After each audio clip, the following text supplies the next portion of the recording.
একদিকে যখন পশ্চিমবঙ্গের আরজিকর হাসপাতালে এক তরুণীর চিকিৎসককে ধর্ষণ এবং খুনের মামলায় সিবিআই কিন্তু যার বিরুদ্ধে চার্জশিট দাখিল করেছিল সেও কিন্তু পেশায় একজন সিভিক ভলেন্টিয়ার ছিল। আর এই মামলার পরপরই কিন্তু ভারতবর্ষে যে সর্বোচ্চ আদালত রয়েছে অর্থাৎ সুপ্রিম কোর্টের নজর পড়ে এই সিভিক বাহিনীর উপর।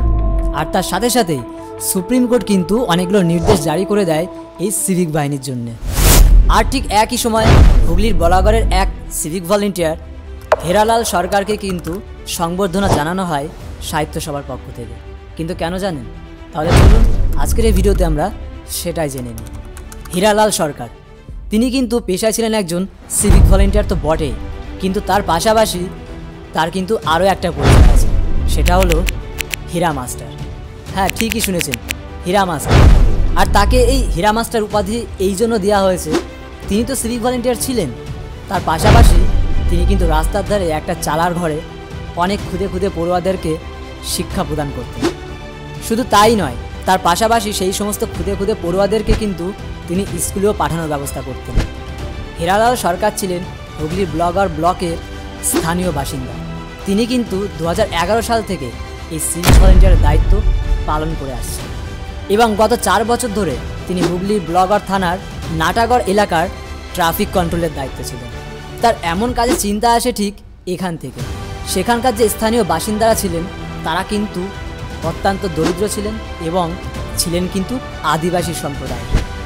এবং তিনি খোঁজ নিয়ে জানতে পারেন সেই সমস্ত আদিবাসী শ্রেণীর মানুষ ছিল, তারা কিন্তু দরিদ্র তো ছিলই, তার পাশাপাশি তারা ছিল ক্ষেত মজুর এবং দিন মজুর।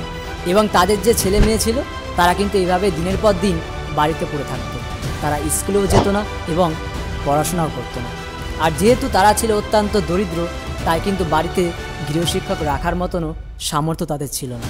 আর তার পাশাপাশি যেহেতু তাদের বাড়িতে কেউ থাকতো না, তাই দেখভাল করার মতন কেউই ছিল না। এরপরেই বছরখানিক আগে হীরালাল বাবু কী করেন জানেন? হীরালাল বাবু এসটিকে রাস্তার মোড়ে একটা গাছে একটা পুরনো ফ্লেক্স টানিয়ে দেন এবং সেখানে কিন্তু একটা পাঠশালা চালু করেন। কিন্তু প্রথম সেখানে কিন্তু কোনো পড়ুয়াই আসতে চাইতো না। যখন সেখানে কেউ পড়তে আসতো না, তারপর কিন্তু হীরালাল বাবুর মাথায় একটা বুদ্ধি আসে।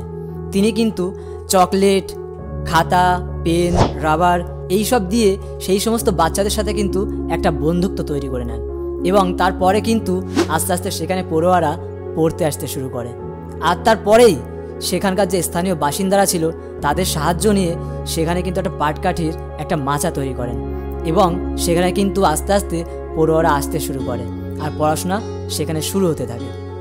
বর্তমানে এই পাঠশালায় 25 জনের বেশি ছাত্রছাত্রী কিন্তু এখানে আছে। আর ঠিক ক্লাস 1 থেকে ক্লাস 4 পর্যন্ত কিন্তু এখানে পড়ানো হয়, অর্থাৎ হীরালাল বাবু এখানে পড়ায়। শুধু তাই নয়, এখন এখানে পড়াশোনার পাশাপাশি হীরালাল বাবু কিন্তু তাদের সবাইকে এখন স্কুলেও ঠিকঠাকভাবে পৌঁছে দেয় এবং তারাও কিন্তু এখন ঠিকঠাকভাবে স্কুলেও যায়।